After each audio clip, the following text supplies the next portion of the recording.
Welcome, everybody, to the R&R Catcast, a fan-based podcast focusing on Montana State athletics. We're two dudes named Ryan from the state of Washington talking about our dear Montana State. We hope you enjoy.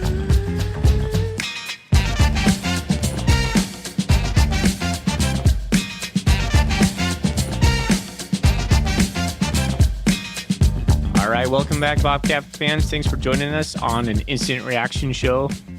We're going to cover Montana State beatdown of Northern Arizona. What was the score, Thorny? 45-21. 45-21. There it is. Yes, I was going to say 48-21, and it escaped me right there. We're going to go around the big sky, talk about what's going on so far. We're recording this right after the game. It's fresh. This is an instant reaction show. Yeah. So let's get right into the big sky. Okay, well, currently ongoing game over in Cheney, Eastern Washington 48, Cal Poly 11. That game was 45-9 at halftime. It's 48-11 now. So Cal Poly got, I see two different twos on here. Does that mean Cal Poly got two safeties against Eastern? Two different times they got think safety? So. Yeah.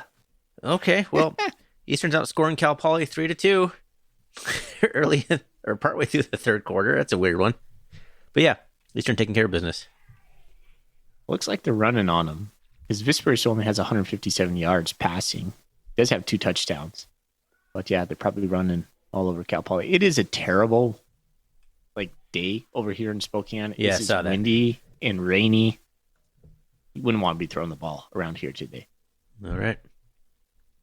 Okay. Let's see. What else happened today? Weber State, Idaho State just started. That's 0-0. Do note that I predicted Idaho State to win that game. Oh, yeah. So, Idaho, the Vandals struggled down in northern Colorado in Greeley, like everybody seems to. They had a pick six late to make this a little bit more comfy, but they won 27-13 over the Bears. The Bears remain winless on the season, and Idaho has a 7-2 record, 5-1 in the Big Sky, same as your Montana State Bobcats. Yeah, that was almost a letdown game for Idaho. After 2 straight home games with the bye-week sandwich in between them, 2 big opponents going on the road to Greeley, 10-7 at halftime. And Northern Colorado decided to kick a field goal when they were on the 3-yard line instead of going forward on 4th. And then they were driving down with 2 minutes, 44 seconds left and threw a pick 6 when it was 20-13. So it was a relatively close game. Idaho really struggled in this game, but they got the win. That's all that really matters. All right.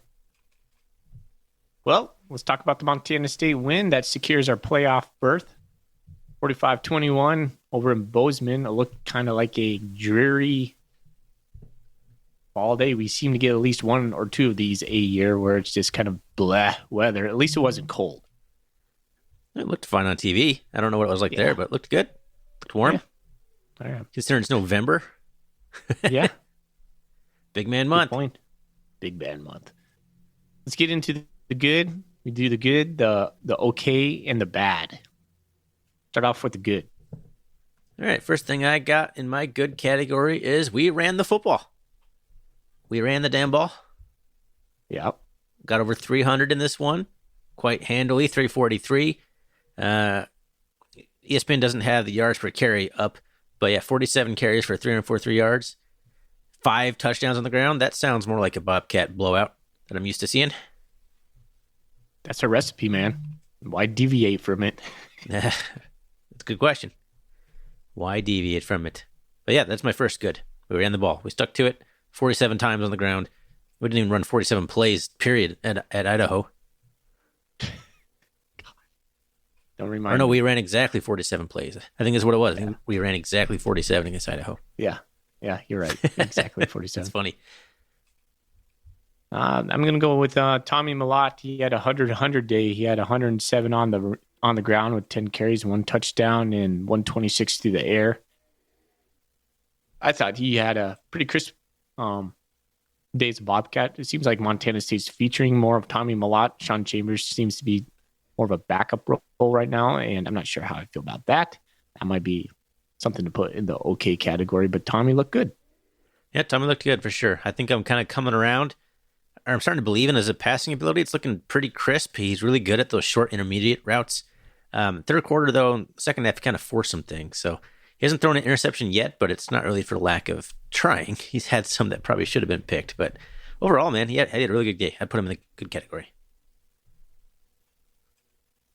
He's making really good reads on the RPO, when to hand it and when to keep it. That's why he had 10 carries for 170 yards, because he was able to pull it when the entire defense had bit on the run. That's an improvement from last week. That was one of the things I was like looking for to see Tommy make better decisions in the RPO. Julius Davis had himself a good day. He didn't go over 100. He only had 79 yards, 2 touchdowns.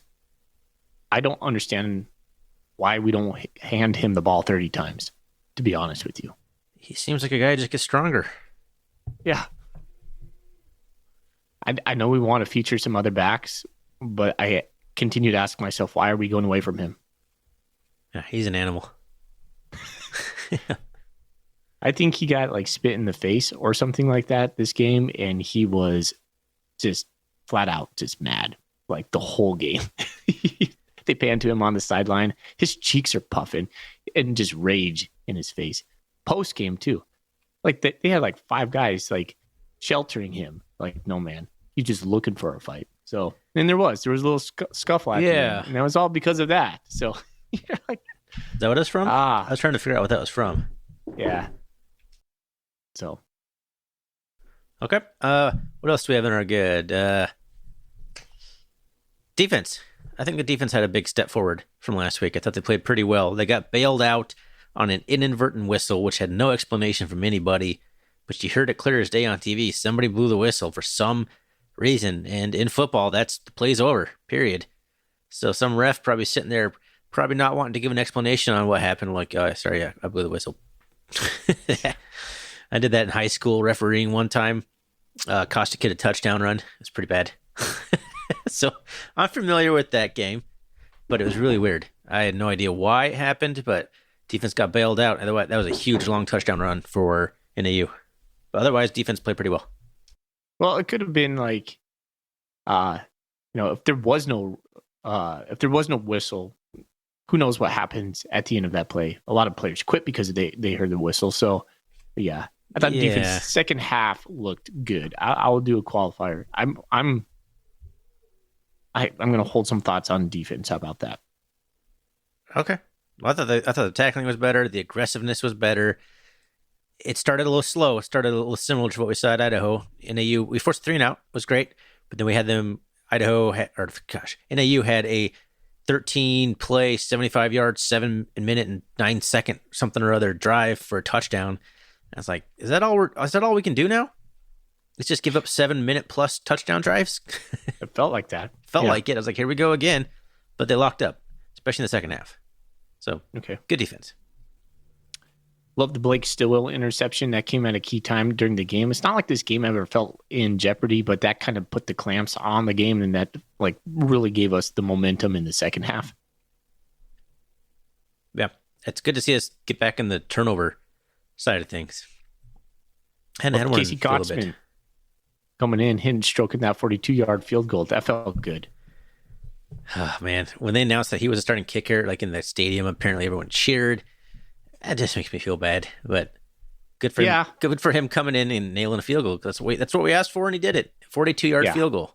Perfect. I totally agree with you on that sentiment right there. But yes, that felt like a weight off their shoulders. And he just looks smooth. And I've been saying that for a while on this pod. Like, his kicking motion just looks pretty smooth. And on the PATs, he was grooving them down the middle as well. So I have a lot of faith in him. When they pan to his face, I was thinking about your comment last week. You're like, oh, man, remember Brendan just looked scared? Casey didn't. He's just like, all right, here we go. Just stroked it right down the middle. It's not a game-winning deciding field goal either. No, but it is kind of still, like, hey, I'm the guy now. Here we go. Yep, game time. 40. It's a big one. Like a 42-yarder for his first kick right there. That's a nice job, Casey Kotzman out of Butte. The other thing I'd put in the good is, I'm pretty sure this sealed up our playoff berth, and that's good. And no matter what happens, Montana State, I think, is going to the playoffs. That's 7 Division I victories and 2 games left. So there we go. Yeah, you would think going back to the playoffs. If we lose 2 in a row, we'll have lost 3 out of 4. I still think we get in, but ugh. Well, you would have to look at who you lost to, though, at the very end. Yeah, the I Eastern lost to Idaho. Eastern loss at home would be the bad one. Yeah. And a Grizz loss,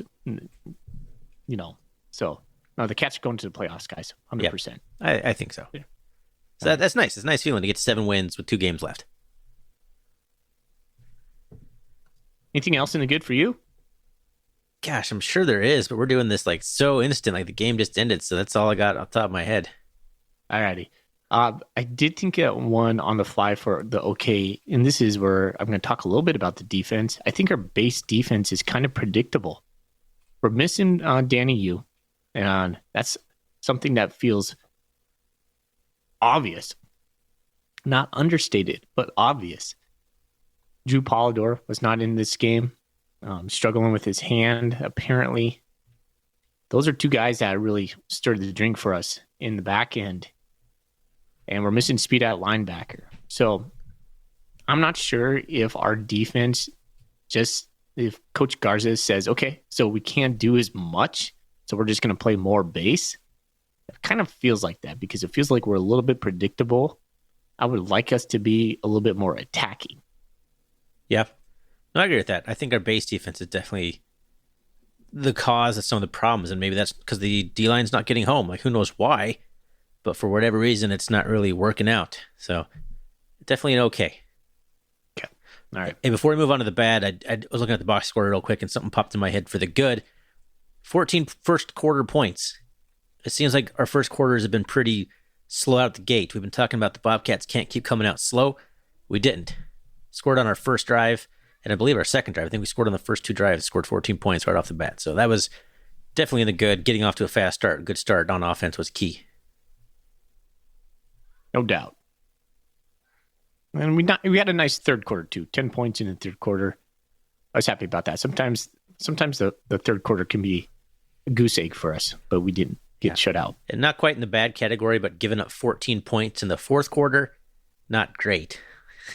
That last touchdown was kind of a bleh, but it was mostly like the one that we did. So the first touchdown was aided by not only a kick penalty, so a kickoff penalty where Tavian Williams got called on a really questionable, pretty ticky-tacky. Yeah, blocking the back. So that put them on like the 40. Then what happened after that? I can't remember. I honestly don't remember. I think it ended with Daniel Britt touchdown of some kind. Daniel Britt. Come on. Jeez. The ex-Grizz. I know. Like, right when I'm like, oh my gosh, we're going to cover because we were opened up that 26.5 point favorites. They throw that touchdown. And I was like, of course they do. That's a bad beat. That's going to be on ESPN. It very well could be. It very well could be. That was annoying. That was annoying just for all cases. I hate ending a dominant victory on a crappy touchdown like that. It just gives you like, yeah, come on. I mean, we needed 2 yards on the last play. We 4th and 2, and they stuffed us. And I was like, dang it, because we would have had one more play with victory formation, and then they go toss that. Sucks. So, anyways, that's bad for me. Another one is we had 9 penalties, 87 yards. And Thorny, I hardly ever complain about officiating, but I think this officiating crew just does not like being in Bozeman for some reason because they really get us every time. And you're going to say, but they had this inadvertent whistle that saved us a touchdown. You're right. But NAU only had 2 penalties. Two. Montana State 9. That's weird. Yeah, but the replay on most of those looked valid on a lot of them. Like we had guys blocking 5-6 yards down the field on a pass play, like an offensive lineman running downfield, blocking to the second level. You can't do that. I think the RPO thing is kind of confusing some of the linemen. They're blocking like it's going to be a run, but Tommy pulled the ball and throws the pass, and then all of a sudden you got an ineligible man downfield. Or the touchdown to Pickering, he was covered up. Like those are just stupid penalties that shouldn't be happening this late in the year. So if he's covered up, that makes him ineligible? Correct. Okay. He can block. He can run downfield. He just can't catch a pass. Okay. So, yeah. What if he reports eligible? You can't be covered up, period. So if somebody comes over there and that negates your eligibility. Yeah, if you have if he's on the line and there's another wide receiver out wide and he's also on the line, he's covering you up and you're ineligible to catch a pass. Okay. And I didn't see who it was, but somebody was out there lined up on the line of scrimmage, so that's why the play didn't count. Those are just inexcusable penalties for, the 8th game of the season, 9th game of the season, 9th game. Quite a few personal fouls. Maybe 3. I didn't catch them all. What were the 3? Oh gosh. We had the blocking the Ork got called for hit on a defenseless blocker, which was also a pretty weak call. Yeah, his head was around the front side. That was a clean hit. Yeah, he turned upfield, so he got hit in the shoulder. If you get hit, I don't know, whatever. Powdrell got called for a late hit on a kickoff, and that was None of them were egregious. They all looked like, yeah, maybe. Yeah, exactly. I'm not sure why you're calling them. They're all so just weak, I guess. Yeah. But whatever. Hey, man. 9 penalties. Your Montana State Bobcats, though, rebounded, had a dominant victory against a pesky NAU team. And you can argue we laid it to them, to a team that beat the Grizz in the eyes of the playoff committee. Who knows how that looks? It's just got to favor us. So a lot still out there in the last 2 games of the Big Sky Conference season. Got to play in Eastern next week at home. When's the last time Eastern's been to Bozeman? That's something I'll have to look up before we talk on Monday. It feels like maybe 2017, 2018. I think it's 2018, the year we started the podcast. We our first game was recapping Portland State, and I think the next game was Eastern at home. Huh. But that's criminal if they haven't been to Bozeman since 2018. Because I feel like we've played them 3 times in Cheney since. Yeah, so we might have played them in Bozeman since then. But back to NAU. NAU was kind of a weird team, man. They had their record against ranked 25 top 25 ranked teams was I guess UND was ranked probably. So they're 2-2 against top 25 teams.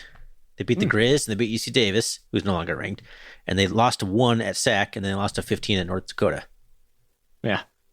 And maybe Weber was still ranked when they beat them. I don't know, but I hope not. But they seem to play their best football when the competition's the best. So we put them down pretty easily. That's a good feeling. I'm surprised Chris Ball didn't have a heart attack on the sideline, man. Well, they called the inadvertent whistle, and then that series ended with a 4th down call where the spot questionable. I couldn't tell on TV. It looked like he may have gotten to the 1st down. Yeah. But where they marked it was clearly short. They did not need to measure. He needed to get to the hash mark, and he was they put the ball right in the middle, so it was a good 6 inches off. I was like, oh man, Chris Ball is gonna lose his damn mind. Getting a touchdown, basically wiped off the board, and then a questionable 4th down spot that ends the drive for him, turns the ball over. Kept his cool. I think he may have broke a headset. I think yeah. In all fairness, I've been there, Ben. It happens. It happens, yeah. So, man, a lot to talk about on Monday. Yep. I kind of want to. I'm going to save this conversation Monday. I want to talk about how we're utilizing both quarterbacks. Yeah, the chili mix is getting thinner off from where I would maybe have it. Yeah. So we'll talk about that on Monday. Or maybe they're just saving it. Maybe. Chili's taste best when they simmer for a long time, Alrighty. Can't keep stirring them both. Got to let one simmer, Well, parting thought, I got to watch the Lady Cats today. I don't know if it's televised. I don't think it is, but they're playing Carroll College. I got to bet. That's right. The beer bet. What time's that game? That's a good question. I should look that up. I know it's tonight or this evening. So, alrighty. We'll keep an eye on that. And anything else you want to say on this one? It's good to be back in the win category. It's good to be back in Bozeman, man. You just cherish those home games, and I think Montana State has 25 wins in a row now at home. Something like that, 24. Yeah. Crazy. Yeah, it's amazing. So it's amazing. Big game next week going Eastern Washington coming to Yep. Bozeman, and hope we can lick it to or put a licking on those. Lick it to them. Lick it to them, yeah, like a stamp. All right, it's time to get out of here. All right. Yeah, it does feel good to get back in the win column. Cleansing win after that loss. Get that taste out of your mouth. So here we go. Thanks everyone for listening. You can always find us on Twitter or our Catcast. And that's all I'll say on this one, on this little simple instant reaction show. Fully, let's get out of here, man. Let's go Cats. Go Cats. Go Cats.